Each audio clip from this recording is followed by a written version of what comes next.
Welcome to Beyond the Dragon, where we explore indie tabletop role-playing games and their design, to inspire you to play them or take what you like for your own creation. Hi there, my name's Oscar C. Tango. And my name is Sun. We're both tabletop game designers and professional game masters who love TTRPGs. Today we'll be discussing Symbaroum.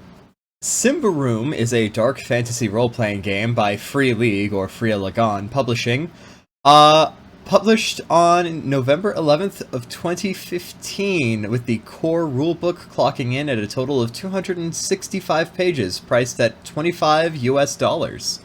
The game boasts flexible character creation and a dark world of adventure. Son, what did you think of Symbaroum?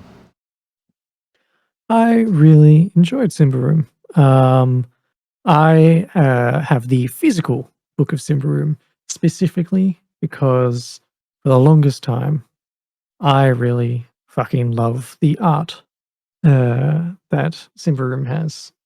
But the game itself, I enjoyed the game as well. I thought, in terms of character creation, it does a really good job at giving you guidance, but also the freedom to make your own character. And I think it really provides a personal character creation experience, which I'll expand upon later. I think it has a lot of tips and on running the world because the first part of the book is just the world, and that kind of speaks clearly how you should be approaching this game. It's like it's about the world and these characters in the world. But yeah, I really enjoyed the book. I have some issues with it, but it largely comes down to editing, probably. But yeah. All right. What about you? As for my part, so I haven't read the world part yet because lore is a myth to me. But no, I like the game. In terms of trying to give like a feasible comparison, I haven't run the game and I haven't played the game, so I can't make any qualified statements. But in theory, I like Symbaroum. There is some stuff that I find a little bit wacky in terms of the core dice system, but I run Eclipse Phase and am therefore ineligible to complain about wacky roll under dice system mechanics. Interesting. We'll get onto that, I guess.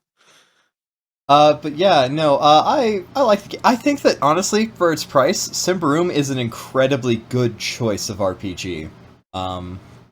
I think that if you were just starting out, it gives the GM a lot of tools to work with.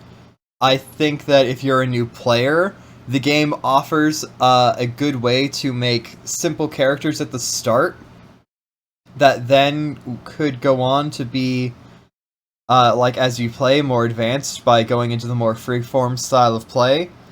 And I think that for a dark fantasy game, a inherently punishing magical system is a good choice.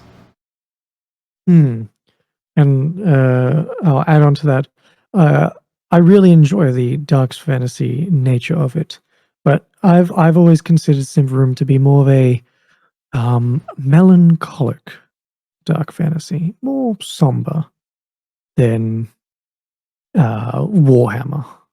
Yeah, that's fair. That's the category I put it in. Yeah, no, it's definitely not like Shadow of the Demon Lord dark fantasy. No, and I really appreciate that. I like the somberness of it all. Yeah, I have some opinions on the vibe of the game, but moving on to the main engine. So Symbaroum is another D20 roll under game, a fact people kept telling me that I kept forgetting until I read the book. I've had no less than 6 people tell me Symbaroum's a D20 roll under system, only for that information to leave my mind an hour later and be of the opinion that it is a D6 dice pool game similar to Forbidden Lands, a game made by the same company. I definitely told you multiple times, yeah. Yeah, so, no, it's a D20 roll under system. Interestingly, it has 8 different attributes for a character, which is a lot. It's More than most games have. I think the only other game with that many attributes I've ever seen is Cyberpunk Red. Yeah, and maybe a good way to think about it are that they're more skills than attributes. Yeah. But they're kind of in between, honestly. It's a bit In weird. between, definitely. Yeah. But characters also have about 80 points that they can spend on their attributes, with no character having more than one skill at 5 or 15, and no skills higher and lower than those values. You can also choose a standard array, which has one skill at 5, one skill at 15, two at 10, and then a bunch of other numbers distributed. So, again, good support for people who are new. But Yep. yeah, that's Symbaroum's main engine. Yeah. Oh, and another thing, player facing. Yes. Players make all the rolls. Yeah, it is all player roles. Enemies have static values while players do things like roll for armor. Which is Yeah. I've seen variants on that rule set before, and it's always interesting whenever I see it with a variable defense. Indeed. And there are, I will Anything say, else? we are kind of brushing over some core aspects like magic, because the way that magic works is heavily tied to the RP. But I will say magic isn't locked behind any. I mean, I suppose there's the fact that if you want to further define your character, you have abilities that you can unlock, and abilities give you special powers or unique bonuses when doing certain things. So you can be Yeah. extra good with long swords if you take the long sword ability. There is not a long sword ability. This is just an example. Please do not be disappointed. No, and a reductive way of thinking about it is consider them kind of like the Skyrim tiers of advancement. You got your novice, adept, and master. Hmm. So, steel throwing. To be an expert thrower, you've got a novice version, an adept, and master, and eventually you can. And that's for everything. It's also called So, steel yeah. throwing, which is a great ability name. Mm. What do you do for a living? I throw steel. And I'll make mention, the XP, it's just basic singular points of XP that you spend to purchase Oh, those. no, it is not singular. Well, you collect. I'll actually get onto XP a little bit later, but you spend your XP to gain these abilities or upgrade ones you already have. Yes. So beyond that, shall we go on to, the things that kind of make this game what it is? Indeed. So, from the supporting thing, why don't you take us off? Okay. Um, I will go straight to the. Yeah, I'll make since I mentioned it before, the focus on people living their lives in this world, making your characters more personable. Um, there's a lot more emphasis on the bits you would potentially consider fluff and background and your role playing aspects and the like that are put on the character sheets and made mention as a character step instead of just at the end. Oh, and just fill out these rest of the bits. Um, Shadows. Everything has a shadow. If you want to think of it in a D&D way, sure, maybe slightly alignment, but shadows. Well, If you are of yeah. a nature shadow, it'll be colors of green and red and white, I think. If you're of a civilization shadow, you've got the copper, gold, and silver.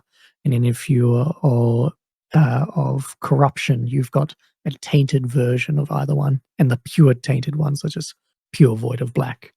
To see these shadows, there's these spells that you can use, like Witch Sight, so you can actually see if this character, what their, maybe background is, how they align themselves, and if they're slightly tainted.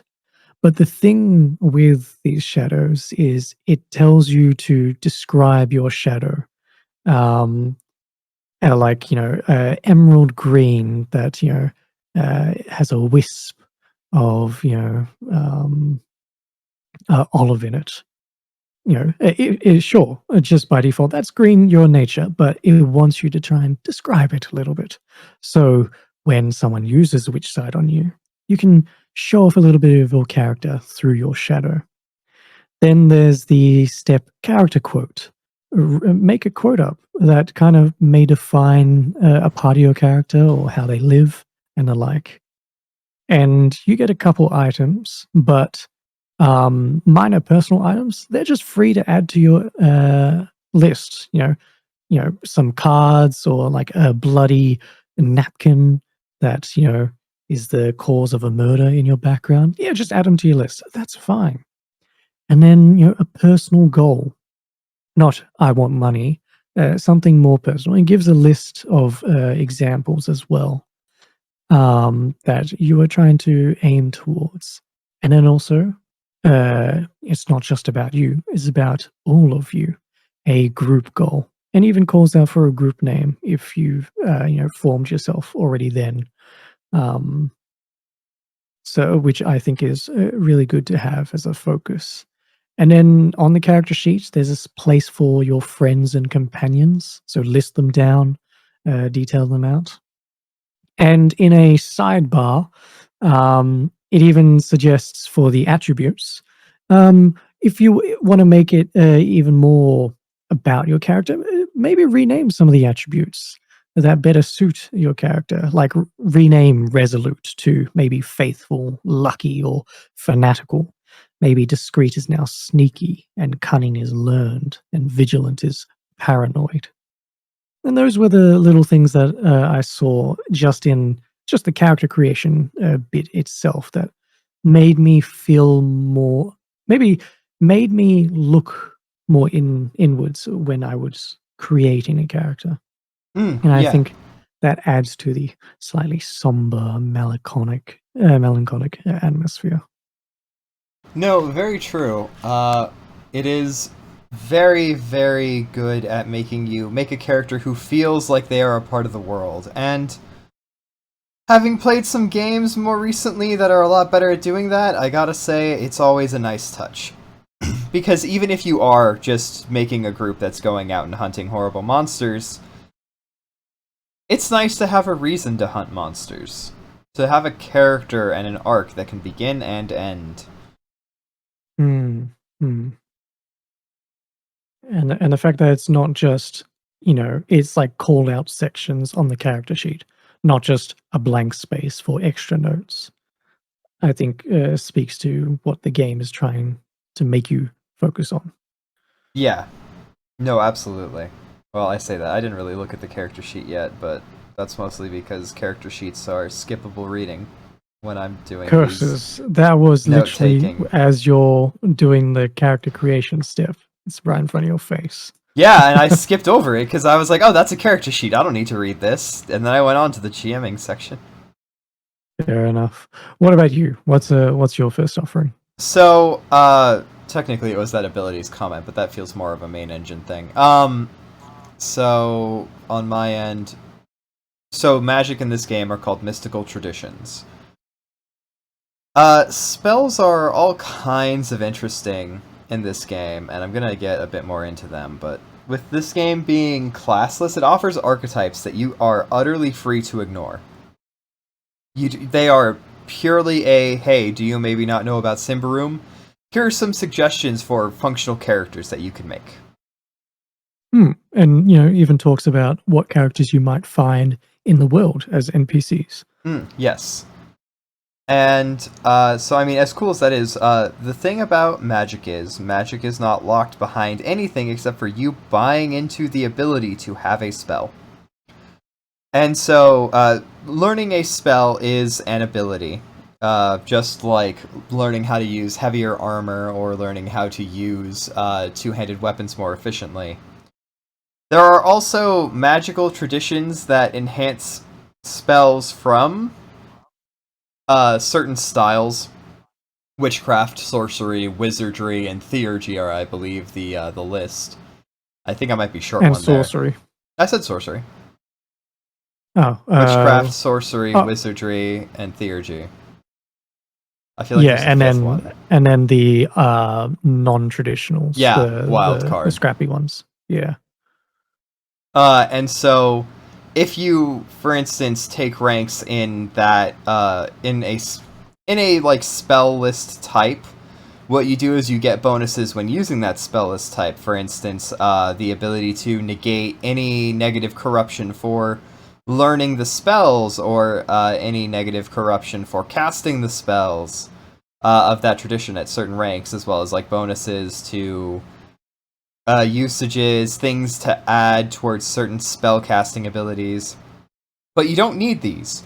You can build a warrior with the armor skill and the polearm skill, and then say, for my third ability, what I'm going to do is I'm going to just say fuck it and buy myself a spell, and you can just run around as a fucking soldier, like a normal swordsman, who can just cast fireball. Hmm. Yeah. And that is a Yeah. good measure of a classless game that has magic. Can I make a character who, with no regard for any reasonable explanation as to how, no formal training, no allegiances, can just cast fireball? And you can pick up magic later on. It's not just at character creation. Yes, that is also true. It is you can learn a spell at any point. Why do you know a spell if you don't have any of the magic traditions? Sometimes magic just happens naturally, and that's everyone else's problem. And perfect reason. Like if you've faced magical threats and the like, or maybe it's now manifested in you. A little time later. Maybe when you took that punch of corruption, it did something to you. You don't fucking know. Hmm. What are you, a doctor? Yeah. Probably not. Or you learned in the ways. The Eldritch Truth was revealed, and the Eldritch Truth is Fireball. Yeah. Anything else with magic? Because yeah, I really enjoy the how magic has been split and the like, and I know because we've been exploring a couple other games and all that stuff. I'm liking the split between just um a more arcane wizardry, a more theurgy type, and more like nature based, and then like more corruption. I'm liking that split. That is a lot more different than traditional D&D, where it's more the how it manifests, really abjuration, conjuration, and the like. Yep. Not really anything that wouldn't go into standouts for like specific haha funny build ideas. Hmm, fair enough. Because I'm not gonna go super duper deep into it right here. Yep. Okay. Then I will go with the jumping straight off from spells, the corruption and shadow. Mm. How that is a part of your character, and how if you get enough corruption, there is a fail state. You turn into an NPC because you've become a blight beast, and maybe run off into the forest, a la trophy, or now the rest of the group has to deal with this issue right now, type of situation. And it's not an immediate thing. There is a progression once you get to halfway, which your corruption score, if it's half of your resolute score, That's your corruption um, threshold. yeah, your corruption threshold, you then get a uh, noticeable mark, which is temporary. If you somehow remove the corruption, that will disappear. But the mark can be like crying, black from your eyes, and boils and of that sort. Um, but also, I like the way that corruption has been split into. There's permanent and temporary corruption. and it's a gamble. Um, Permanent corruption you always have. Temporary corruption is scene based, and just so don't have to reference it later. Symbaroum kind of works off a framing of scenes, so you could consider them these being encounters or a particular challenge happening right now. You're having a fight, that's a scene. You are, trying to um, gain the trust of a certain noble at Thistlehold and the like, and that's a scene. Um, so anytime that you would gain a temporary corruption, a la, casting a spell or somehow getting a different way, that's only going to last for that scene. But your permanent and your temporary corruption total to your corruption score. So even if you only have a little bit of permanent corruption and you just start gaining a lot of temporary corruption, you could turn into a blight beast immediately in that scene. So there's a gamble there. And I think that works really well with the magical, you having to balance between gaining corruption, alleviating some of it, how sorcerers are, all about, corruption's fine, who cares? And the unpracticed have to deal with uh, corruption being a lot more dangerous to them. Yep. But then this also ties into shadows because your basic color of shadow will start to change in its description.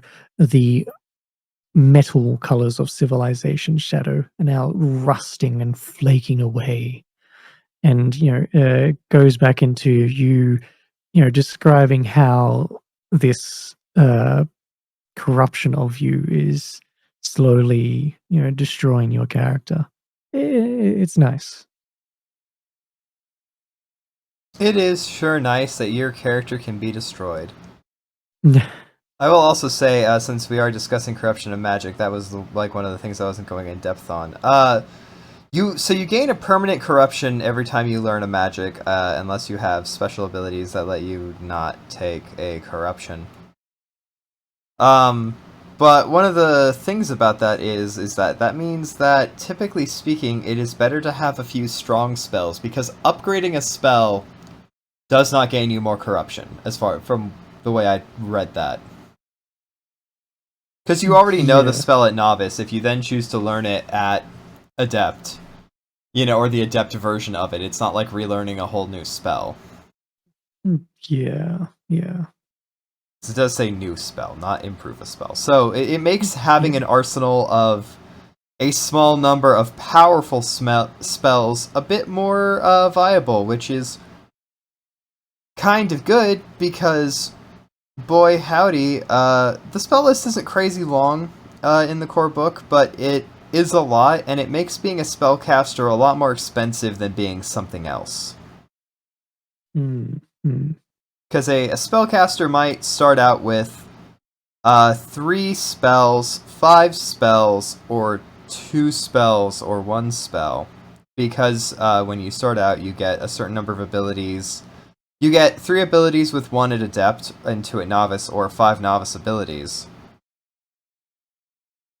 Which the math on that is a bit interesting, but whatever. And so it's like, do you want to just take 5 corruption to start and earn 5 spells? Hope you didn't dump stat resilience. Yes. If you are going to be a spellcaster of any sort, it does make mention. Resolute is an important score attribute to have a decent score in. Yeah, you. Obviously, Yeah. they're all suggestions, but you know, that's definitely something to be aware about. But no, yeah, I really like the shadows and corruption and how it's like basically a personal and spiritual forces and conflicts visualized and personified. It is a very fun tool, and also having an ally, NPC, or a player suddenly go Blight Beast to be a big fuck off fight is awesome. Mm, mm. I love humanity So mechanics where if you take too much of a good thing, the GM gets control of your sheet and gets to say, now you kill your friends, bitch. That's why I play Cyberpunk. mm. And I'll make a slight mention. There is an optional rule to allow the player to play their Blight Beast somehow. Ah, yes, playing as abominations. Yeah. Well, yeah, yeah. So what about another point from you? On my end, so the game does something really good where it explains one of the more interesting aspects of doing horror well, which is to threaten but do your best to avoid killing your players and instead putting them in bad situations. Constant deaths in Mm, horror create apathy to the horror. Survival by inches creates tension, but you also need to give people room to breathe on occasion. You can't yeah, let them yeah. acclimate to what's happening. Mm. No, that was a very good point. And like even Shadow Oh, didn't give me that advice. I had to pick that up from an unrelated game design video about Outlast 2. I see. Oh, there was definitely talk about types of horror in Shadow of the Demon Lord's Game Master section. No, it does, but it doesn't tell you the like the threaten don't. Like threaten and occasionally kill, but don't like Shadow's pretty deadly. Shadow's Fair enough. deadliness can Son, how often have you cared when I've killed one of your characters in Shadow? 0%, basically. Exactly, but if I let you have a character nearly die a bunch, you might care a bit more when you're getting close, but never quite there. Yeah, no, definitely make it more tense. Yeah. You know, that's Um. just a thing about horror. Yeah. Yeah. Um.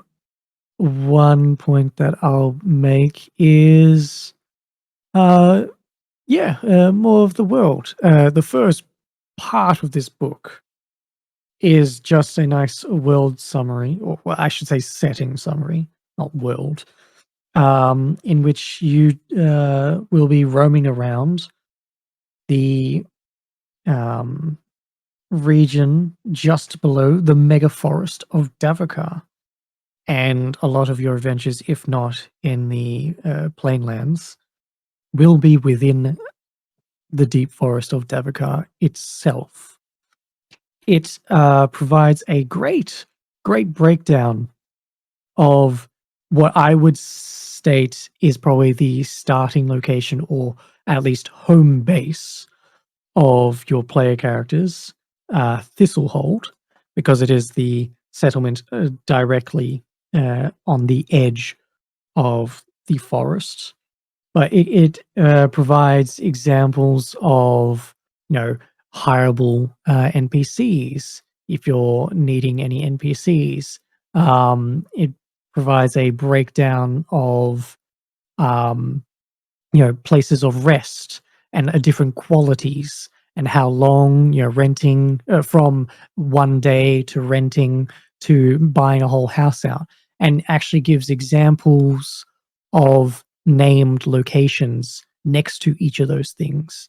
So you can the game master can just go, it's like, oh, you're going to stay at a shit place for a night. It's like, okay, shit place. Oh, okay, this shit place.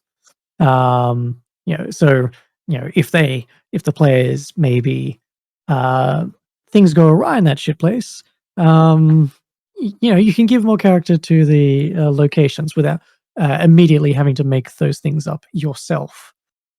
Provides a nice map. But the thing that I thought was really cool was two things about Thistlehold. They have a ring bearing system. Everyone in Thistlehold wears a ring of sorts. Travelers those that travel for work in and out of Thistlehold have copper rings, and they're colloquially known as coppers, and are of the, as far as I determined, of the more lower sort. But also, that's what the player characters will probably be. The residents are silver ring bearers who can, if they want to, upgrade to gold to be more of the fancier kind. You need a ring to enter the hold and a bill of passage, which is connected to that ring. So it adds like a level of bureaucracy into this. And there's another thing which to this bureaucracy is you need an explorer's license to even go into the forest of Davokar and not, get a fine from a ranger that walks across you and asks for your papers. And there is a table that states like how much it costs to buy an individual fee. There's a group license fee, and if you're bringing in extra shit into the forest as well, it's like, oh, you're bringing in carts and all this stuff. Yeah, no, gonna cost more. So I I think it adds a lot to the idea. It's like, yeah, you need an explorer's fee, and there's like going to be rangers out there that sure are keeping you safe, but also checking should you be in here. I think that's adds a lot of character to the world, and it's It's going to be things that the characters are going to interact with almost immediately. So I haven't read the lore, but what you've just told me about Thistlehold makes so much sense, because the one thing I do know about Thistlehold is that there is in fact stock investment on adventurers. Yes, yes. There's a lot more, but I wanted to summarize. But yeah, go on. Oh no, like, so in the GM section, they're talking a bit about like ways that you can create adventure hooks, and I was kind of just skimming through this, like, this isn't stuff I need to read its lore, but I saw future trading, and I said, wait, holy shit, that's a stock exchange term. What the fuck? And I look at it, and it's like, yeah, people will invest in adventuring groups as like stock trading, and I'm like, that's the dumbest thing I've ever heard. How accurate? I think it's great. I think it's so great. And It's like, accurate to there is a reality. path between Thistlehold to another location that I can't remember off the top of my head, Carvosti. And that is the safe road, the singular safe road that the Rangers will definitely patrol that you can go between. But if you go off the path almost immediately, good luck. Good fucking luck. Yeah, and then the other thing is the reason why you need a license to go into the forest is because if you don't have one, the elves will fucking kill you and start a war. Let's be real, the elves will kill you anyways, but they'll start a war if you don't have a license. Mm. Fucking elves. Licensing my adventuring forests just because there's an evil empire and ruins under there. Mm. Which, no, but yeah, that is. I think that's a really actionable setting-based information. it is, yeah. That you would need to read the settings section for to be like, oh, okay. You gotta get someone to invest in the stock of your adventuring guild, or else you're going to not be able to adventure legally anymore. Which is why I highly encourage all group names to include LLC in their title. What about you? The next really big one I have gets into the other character option of races. Races are in Symbaroum. They are human, ogre, goblin, and changeling. Races get a set of traits that they can choose from. Either one for free, and then the other one potentially for an ability slot, unless you're human, in which case you get to choose only one, but from a pair. And these are only at character creation. The ones that you have to buy for an starting character ability slot come with ranks of up to 3. So you can hypothetically invest in them later because they're basically just a starting ability. Yeah. Go ahead. Did you have more? Oh, no, it's an interesting system for the most part. So the only free things are lifespan. Goblins have the short-lived trait, and ogres and changelings have the long-lived trait automatically. Yeah, no, if there is going to be some differentiator between ancestry, species, races, or the like, this is one of more. Excuse me. This is one of my more preferred methods. There is no stat or anything here. Obviously, they give suggestions of like, hey, maybe, but that's more just setting based stuff. Yeah, when you are mechanically, when you're choosing your ancestry, it's just a trait, and I think I really like that. Yep. And it even is like, oh, shapeshifting is an optional thing for changelings. Not all changelings can shapeshift, not even necessarily the majority. Yeah, exactly. Robustness from ogres. Some ogres are really, really tanky. Not all ogres. Arguably, not even most. But, Mm, legends don't ex- get written about the average ogre, so that's why stereotypes happen. yeah, exactly. So I really like this approach. Yeah, it's pretty alright. I think my main complaint with it is that humans have the most fucking boring choice. It's I basically th- we live in a society or something slightly different that is not nearly as interesting as we live in a society, which is so lame. Yeah, that's always an issue with a lot of humans in these fantasy games. We're just humans, and we're just gonna human about. The human race trait should be sweat glands. I will die on this fucking hill. uh, um, but beyond that, they're kind of the main things that I thought helped really define this game. I'll add in actually connecting to the world, the fact that you more than half of this setting is the big fuck off forest where it's just full of danger and mysteries. In the game master section, it does provide travel rules and specifically broken down into are you traveling within just the plain lands, within the lighter bit of the forest, or within the darker bit of the forest?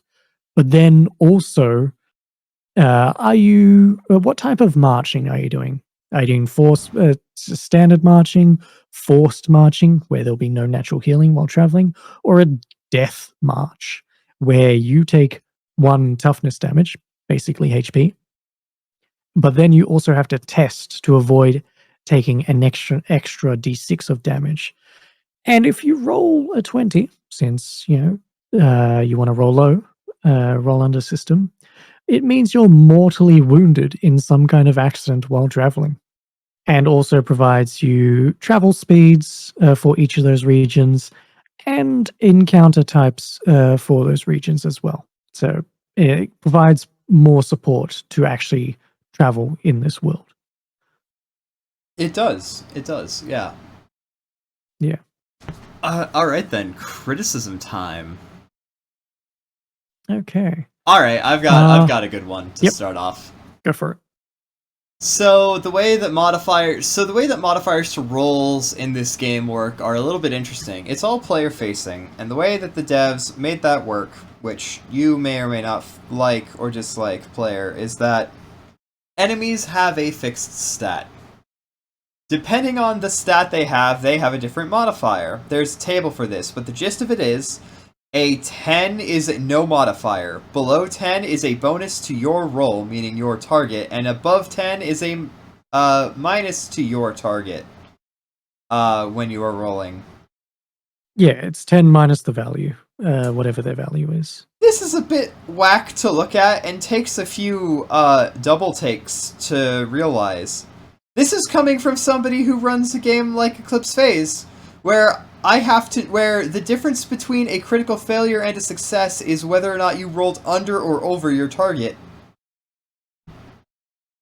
Oh, interesting. To me, I read it and was like, yep, there's the sidebar. It's just, and even then underneath it even says, yep, it's just 10 minus the value. No, I So read this and was like, what the actual fuck? Why are we doing, like, talking about, like, plus to minus 5 based on enemy stats, but because it doesn't quite, explain the player-only roll thing, until the GM section. I see. And where it's like, yeah, that's why we have all the enemies have fixed stats, and you're like, Oh, oh. I saw the player role at the start before the GM section, but I think that goes really well into my point. The organization of this book isn't the best. Mm. It's not the best. There's references to rules that you just have to accept. It's like, okay, they're going to explain that to me later. And sure, a lot of the time they don't double down on this rule that you're just assumed you'll read later. It's just referenced, and even will give a page number basically all the time. But you just have to be like, okay, I'll read that in 50 pages or something. Sometimes it's the next page, but for a majority of it, you're going to have to wait for about 50 pages or so. Man, I must So, have a high tolerance for that because I didn't even pick up on that being a problem. I was thinking like this game could use a slight organizational tweak, but for the most part, relevant information is where you need it. It's no Lancer. yeah, but so yeah, it's not abhorrent. Like Oscar thought it was perfectly fine, but there is some issues with that. Yeah, I And will say, it, skipping the go on. equipment sec. Yeah, I will say, skipping the equipment section, I didn't realize that players rolled for armor until it was mentioned in the GM section about how enemies have a static defense value, unlike players who have to roll. And I'm like, oh shit, players roll armor in this game? Fucking dope. Wish I had read that. That comes up in the combat section, actually. Yeah. Does it in the player rules for combat? In the player rules, which I know it talks about rolling defense, but I don't think it talks about your armor value and how that reduces damage being rolled. Does it? It does, but is it in a sidebar? I tend to skip those. No, it's not in the sidebar, but it is. So it makes mention of the fact that you do a defense roll, and then you can kind of assume that it then means, okay, you now roll the die that's associated to your armor, which then reduces the damage. But it only clarifies that a little bit more two paragraphs later. And then at the end of the player rules section, which gives you that really, really nice summary, then you see, oh, okay. Hold up. Well. Where is this clarified? Because I'm looking. I mean, I realize it actually does say in the armor section, like, oh, your armor, you roll a die, and that is how much, damage your armor blocks. But I'm looking at this player's rules section with combat, and it's like turn order, combat with weapons ready, surprise, combat action, movement, reactions, free attack, damage and defense. Where? Yep. So in the defense section, it makes a brief mention, but then you have to go into the is it in the pain threshold? No. Pain threshold does talk about armor being subtracted, but it doesn't talk about rolling an armor die. This is what happens when you skim rules and don't meticulously go over the equipment section. Rules in the equipment section are lost on you. So and then in the example, which it isn't a sidebar, but it is the example bits there. So did you ever read the example bits? I've never read an example of play in my entire fucking life, and I don't intend to start now. Well, something that I will make mention, since I did say it, is like the examples bits in this book that are littered throughout actually really help, and I think you should read them. I'll choose to believe you on that. Yeah, and if anything, it aids in combating the slight disorganization of the book. Fair enough. But yeah, we actually went over a couple of my cons, actually, because one of them was the confusion of the defense test and how it doesn't really tell you that armor reduction occurs, but based on the fact that I've seen this rule a lot until like a couple paragraphs later in a different section. Oh yeah, armor reduction. Okay. And then, yeah, at the end of the player rules section, there is a very nice summary, a flowchart of of combat, Hmm. which then will tell you again that yes, in the damage section, armor will reduce your damage and the like, and all the actions and all that. But we're in cons. Any other Yeah. cons? So, my main other one was humans are being boring. But I was thinking of another one, and I don't remember where it is now. Hmm. I had Okay. one in my head while we were talking about standouts, but I lost it because I got Uh, confused. But well, no, if we I mean, oh, right, no, I remember now. The way that tests are fucking written in this game read like a goddamn chemistry equation. okay, I can understand what you mean, but also we should clarify to the people here what the visual looks like. So, If yeah. I'll go ahead. So when a test is called for in this game, the game will tell you how things are tested by saying attribute. So like let's say strong, strong arrow pointing at strong, quick. The way that you are supposed to be reading this is that you are testing the player's strong versus the enemy's quick, or I should say modified by the enemy's quick. Yeah. But this looks like So a fucking chemical reaction. Like, I genuinely was reading this, having flashbacks to my college chemistry course, where it's like, alright, so, like, these things go into these things. This thing looks like a fucking regression reaction, where you're like, oh, the reaction happens here, but then goes unstable and reverts back to this. It's fair a bit enough. of a weird bit of notation. I think it could have been done just as easily with verses. Yes, like I did not have a much of a visceral reaction to it. I was like, okay. Once I saw that there was a sidebar and the text, like just after explaining, it was like, okay, I will understand this. And yeah, there's only two different ways that a test will be notated. It's either just make a quick test, and therefore it's not going to be modified by a target or an enemy or something like that, or make a quick arrow, a vigilant test.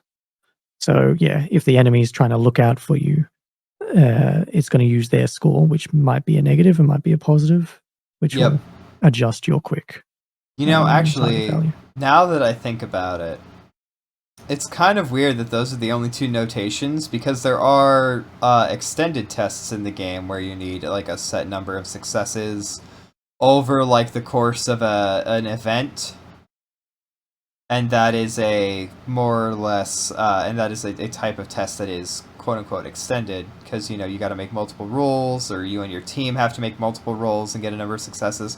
And it feels like with all this custom annotation, that would actually be one of the few places where having a good, quick annotation would be helpful.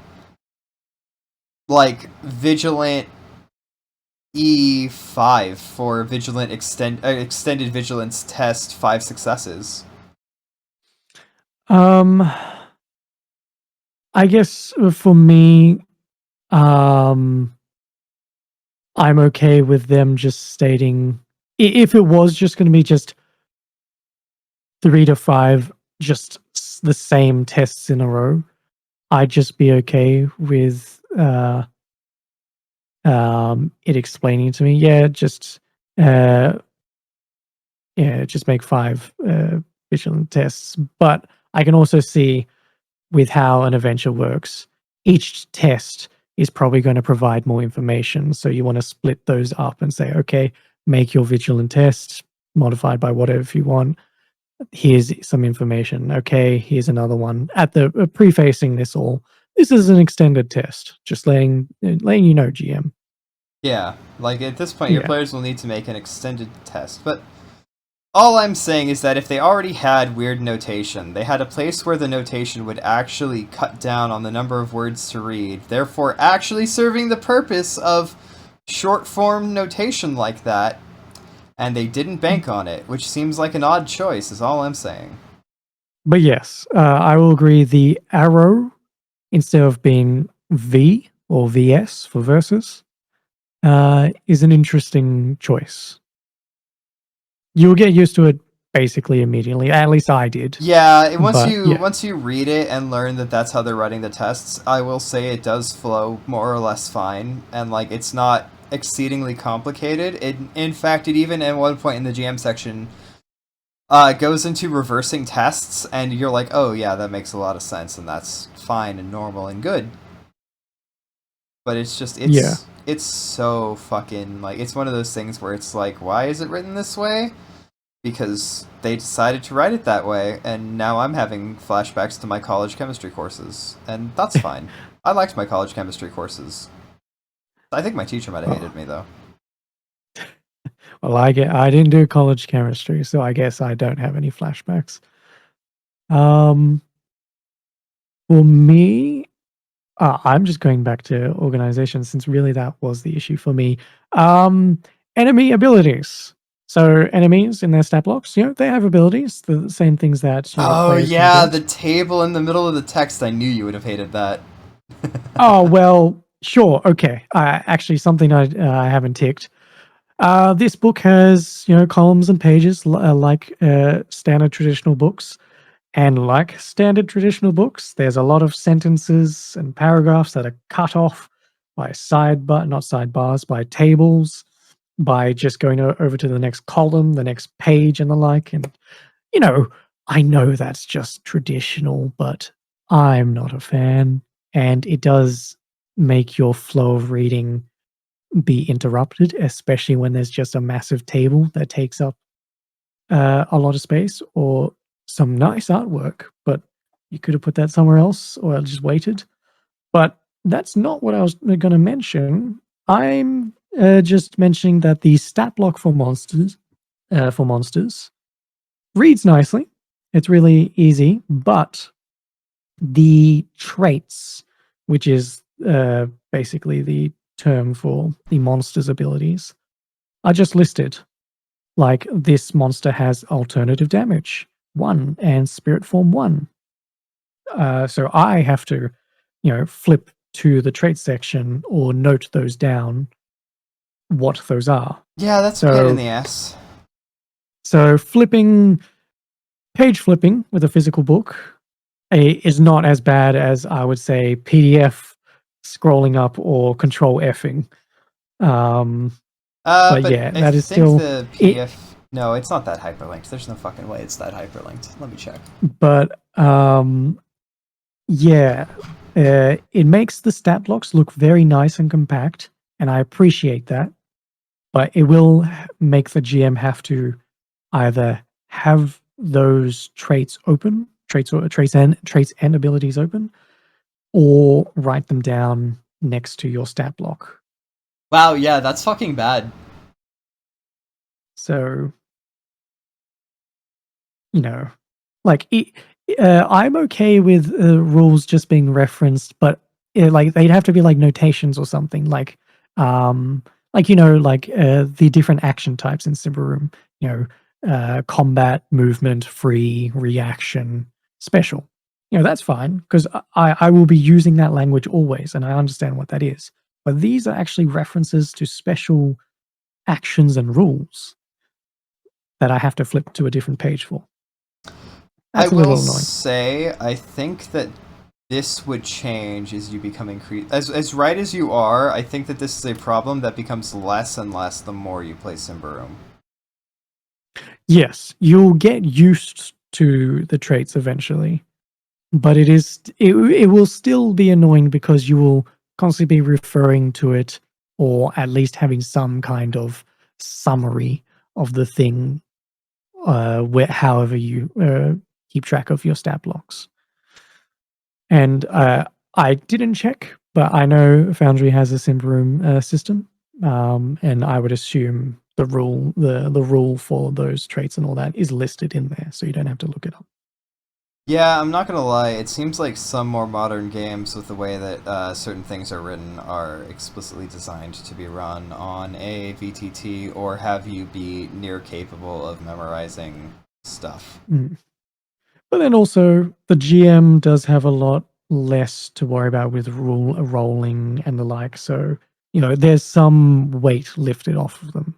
That's one of the benefits of player-facing roles. The Yeah, GM can just look at their monster stat blocks and have scribbles and all that stuff. and if you But have yeah. like a GM screen where you can have notes like taped to it in physical play. Oh, yeah, exactly. If anything, I haven't looked at the GM screen, but I would not doubt that maybe a couple of those traits might be on there. Maybe even like, the more common ones. Um, but beyond that, I don't have any they more were kind criticisms. of yeah, no, yeah. My criticisms is mostly just rules organization and referencing, and then the slight vagueness in some things, specifically the combat one with the defense test is the most obvious example. But there were a couple things where I was like, and then a couple paragraphs later, or a page later, or in a sidebar, or an example text, I was those worries were put to rest. But it kept happening. Um, with that, we can move on to standouts. Let's get back to the positives. Yeah. All right. Who wants to start off? Who volunteers as tribute? Okay. Yeah, sure, I will. I'm going to make mention of the combat. I like the turn order just being just your quick score, just in order of your actual value. Any ties you roll off, sure. So there will probably still be some rolling in there, but I like that there will just be an assumption. This is at least for the player characters, the people are going to go in this order. Except there is one specific thing that I thought was really neat. The highest quick score, or the first person that would go at the start of combat, can choose to either start combat or whenever they want. They can just jump into the initiative order, but that is then their initiative order. I think that's neat. Yeah. It can't change. That is always an interesting one. Yeah. On What about my you? end, so the weapons come with a number of like archetypal functions that make it easy to make hypothetical custom weapons. Yes. Because there is a like a pre-existing damage die, and then you get to add traits like, oh, this weapon is long, or oh, this weapon is two-handed, and from there it means that you can make wacky weapons for yourself and your group, and that's cool. I like how I Yeah, read the yeah. weapons section, but armor came around, and I was like, there's nothing I need to read about here. It's armor. Yeah, yeah. Armor section's pretty basic, but I really like how they did weapons here. They gave a general damage die based on the standard, you know, it's a one-handed, it's a throwing, it's a ranged, it's a two-handed, it's a long weapon. And then yeah, they gave a couple unique examples that had traits associated to them. But yeah, it is a condensed list, but expanded enough that you can see examples. And yeah, it encourages you to make your own weapons. Um, but since we are speaking of weapons, the long weapons, I like how Symbaroum calls out, hey, weapons that can stab you from far away, yeah, they're fucking dangerous. Because long weapons get one free attack. I'm just going to call them opportunity attacks, just to allow people to understand it. When a combatant attempts to enter into their reach, and only on the first melee of this occurring. This makes long weapons prized for this particular reason. Spears are dangerous, pikes are dangerous. If you're running into a group of people with those out, they're going to stab you first before you can finish your turn. Um, So it's a great reason to have pikes and spears out uh, almost all the time. So when you get ambushed and the melee combatants decide to charge you, you get a quick oh shit free attack on them before they probably then slam you. This And is then especially there good. is the long weapon mastery that can further enhance that. Yep. Polearm meta. Yeah. One of the things I like about this is that, from a historical standpoint, swords are shit. Yeah, swords are sidearms. Swords are sidearms. They are dueling weapons at best. That's why officers carry them. So like this one particular rule I think will encourage like if I saw a lot of player groups for Symbaroum, I wouldn't be surprised if almost all of them had at least a long weapon on them. Yeah, especially since the game, like, I think there are multiple cases of, like, magic casters, and it's, like, recommended weapon specialty, long weapon specialty. Yeah, keep them away. Yeah, it's like, hey man, you know what? You're gonna be like summoning. You're a sorcerer. You're gonna be like corrupting people and summoning the dead. Maybe hold a pole arm. Yeah, Hold yeah. a pole arm. And I like it that it's encouraging a different feel of characters and their weaponry. You know, I'm tired of the battle axe and sword and long sword, typical thing that you always see, and a longbow. It's always just that. And then also, Um, there is also a way to get a bonus +1 damage with the deep strike ability on your weapons. yes, It's a exactly. lot of fun little things. So that, like, if you want to make a magical weapon, why not make make a sword that has the long trait combined with deep thrust, and that's a pretty special sword right there. Yeah, or like flails. They have the jointed trait, which basically, uh, even if they miss, they will no. Even if the defense is a success, I believe they do 1d4 damage. Just because the flail basically wrapped over your shield and all that. So You hear that? flails are dangerous. Do you hear that, everyone? Symbaroum does in fact have the mechanical complexity to make a whip sword. Yeah. Make take the jointed trait away from the flails and give it to a sword. Why not? um, since we are talking about combat, by default, this is a theater of the mind game. We should just make mention. This is a Mm. theater of the mind game, and it's combat. It does make mention. Hey, if you do want more specifics, consider movement to be 10 paces slash meters. I appreciate that they went with that naming convention, paces or meters. Um, and later on in the optional rules, it then tells you, hey, if you do want a grid, each grid space is 2 paces or meters. I don't like how they went with 2. I would have preferred if they just kept it to just counting in ones, but sure, I understand why they did go for 2, since it's kind of uh, a adequate calculation conversion of 5 feet. But Yeah. yeah, Yeah, no, I have narrative range bands. Like, it's like, can you punch him? Can you walk up to punch him? Can you shoot him? It's a yeah. great system.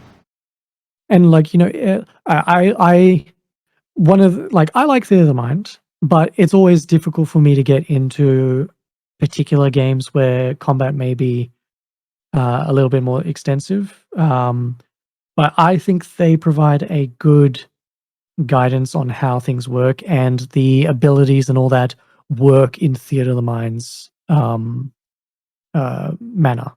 Like I hate when Theater of the Mind is a thing and then large sweeping AoE spells with particular sizes and all that is just a mainstay. It's like, Yeah. why did you do that? Well, the natural solution to that is AoE spell hits the room.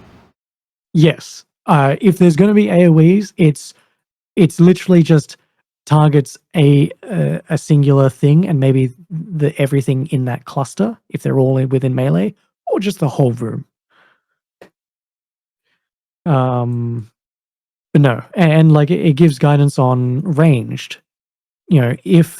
Um, if you're aiming at someone, and if you need to decide whether they're blocked by something, if you were to try and walk up to them and melee them, but something else would get a free attack on you, that means more than likely they are blocked by that target. So it calls out that it's going to be harder to hit targets that are behind their allies and the like. It sure is. So there's a little bit of I don't want to say complexity, but there's a little bit more detail in this theatre of the mind. So I do appreciate that. Without going too far. Indeed. But so some other things.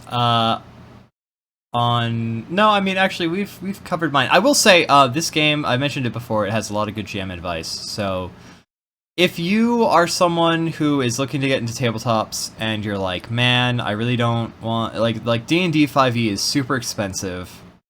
I gotta spend I gotta get a player's guide, a monster manual, and a GM's guide. And then you've also heard that the DM's guide isn't maybe always the best, but it has a lot of good items in it, and that would be the main reason to buy it. Consider picking up Symbaroum just for the GM section. And also it's $25 for one book that has all 3 sections. Yeah, sure. There are more books out there, but you can fully run a game with just this book. Yeah, you only need Symbaroum. And I'll make mention, you only need this book because this book provides an adventure in it. The last part of this book is a full-on adventure that is intended to be a nice tutorial for you and allow you to understand how Symbaroum kind of structures out their adventures and get used to the scenes type of structuring of your sessions. Indeed. So a big plus for that. Anything else on your end? No, I mean, in terms of standouts, that's what I got. So finish up yours if you have extra, and if not, we can move on to free talk. Okay. I will make mention of the equipment and purchasing section. The goods and services in particular on page 153. It provides a great source of tables of everything that you might want to buy within Symbaroum. It goes from alchemical elixirs to standard adventuring equipment to purchasing certain buildings, from crofts all the way to castles and everything in between, even watchtowers. I actually like that they called out watchtowers, wood, stone, and a fort, a wooden fort and a stone fort. So, defense and the like. Transport, you've got your typical land travel, riding horses, even boats and sleighs. I like that sleighs was added in there. Containers, just standard stuff. Farm animals, typical income for certain occupations, clothing, then expenses like a bed and 2 meals per day, then camping life, feasts, and food, and just a la carte food and drink, and then services, bathing at an inn, having a bodyguard, a cartographer, having a medic with you, or a mystic, what the toll is, washing your clothes. The fact that bathing and washing your clothes is called out, I really like that. Because I would, it's like, okay, I want to emphasize how adventurers are fucking dirty all the time. Yeah, if they're coming back into the settlement, the dirty coppers, at least clean up. And then typical tools. And then also in the sidebar in equipment, it gives you a quick summary of what each single piece of currency would give you. Useful for on-the-fly adjudications and the like. Yeah. And another sidebar in the equipment section tells you if equipment aids in a problem or solving a task, give a +1 modification to the test, and decide this on a a group case by case basis. Nice and simple. Yeah, very. No, I don't want to attribute it to it, but because we have been reading a lot of books on this podcast, very OSR. Yeah, which I wouldn't necessarily call Symbaroum an OSR game. I'm not sure why, but it just doesn't quite seem to have the OSR vibe. I wouldn't call it an OSR game, but I would say it has a nice general feel, like the world itself and all the tables that it does provide. Yeah, I could easily run an OSR system with a lot of the information and tables that it provides in the world. But yes, there is a little bit more that I wouldn't really cater to an OSR feeling to it. Isn't it so Um, weird how like OSR is just a vibe, and it's yeah, like it's a vibe. is this game OSR? No, something about the vibe is off, and we don't know what because it dark fantasy is like not necessarily outside of the realm of the OSR sphere. No. But speaking of that, the summary sheets, I always like the summary sheets. They're always nice. XP. XP is just 1 XP per scene. Uh, and it's described player characters get XP for surviving each scene. A scene is when there is a challenge to face of it in it. Scenes are only scenes because they have some kind of challenge of importance. And then once that scene is over and you've overcome it, 1 XP. If a Yep. scene does not have a challenge of importance, it's just an interlude. Something that can be montaged, something that can be just role played out before you get to the next scene. And once you get 10 XP, you can spend that on a novice, 20 to upgrade it to an adept, or 30 to upgrade it to a master. And that's XP. It's super Yes, simple. it is. It is very simple, and I appreciate how simple it is. Yeah. Um, and then I shall call out last thing, the optional rules. Um, I always appreciate optional rules. It allows some, hey, this might have been official rules beforehand, and because of adjusting things, these are relegated to the optional section. Or here's some ways to tweak the game to maybe be better suited to your experience. We had this Um, idea, but we decided against it. But then we thought it was too cool to waste. yeah, exactly. Ones that I like is the instant kill rule, using spending XP to reroll. Spending XP to reroll tests, and gaining corruption to reroll tests, as well as the perfect hit and fumble defense, which is basically, in traditional D&D speak, a crit or a critical fail. A natural 1 or 20, but reversed because we are playing Symbaroum. Yeah. But beyond that, they're my oh yeah, and monsters. I like the way monsters were presented, monster traits for a little bit of monster building, as well as emphasizing the shadow for monsters as well, and enemies. So if you're looking at the shadows, you can see what the shadows of these monsters are, tying Yes, it back to the world. I will say I do like that quite a bit. Yeah, and I've talked enough. They're all my standouts. All right, I mean those are good standouts to have. So for free talk,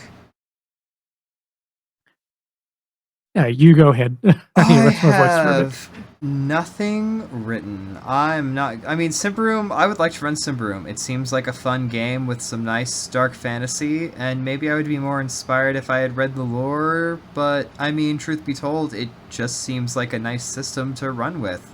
I like the enemies. It gives me the tools I need to build something, and having group goals as well as personal goals means I can run a slightly more social game where the danger is from how do we achieve what we wish, rather than just we're going to go fight monsters because we fight monsters.